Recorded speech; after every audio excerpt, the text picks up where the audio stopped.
Hello everyone. तो लो जी आ गया खेसारी लाल यादव जी और शिल्पी राघवानी का एक बहुत ही बेहतरीन होली वीडियो सॉन्ग का फुल टीजर रिलीज हो चुका है।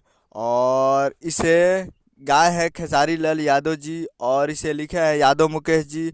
और इसमें म्यूजिक दिए हैं रोशन सिंह जी, जो कि आपको स्क्रीन के ऊपर दिखाई दे रहा है। जिस सॉन्ग का टाइटल रखा गया है देवरा भइल दतार, जो कि फुल टीजर रिलीज हो चुका है और काफ़ी बवाल टीजर है। और वीडियो में है खेसारी लाल यादव जी और शिल्पी राघवानी जी, फिट में है शिल्पी राघवानी जी, जो कि काफ़ी बवाल टीजर है। और फुल टीजर आज रिलीज हो चुका है, आज सुबह सुबह ही 16 तारीख को सुबह सुबह 11 बजे फुल टीजर आ चुका है। तो आप लोग जाइए और जाकर फुल टीजर देखिए। सारे का हम भोजपुरी यूट्यूब चैनल पे फुल टीजर रिलीज हो चुका है देवरा भइल दतार।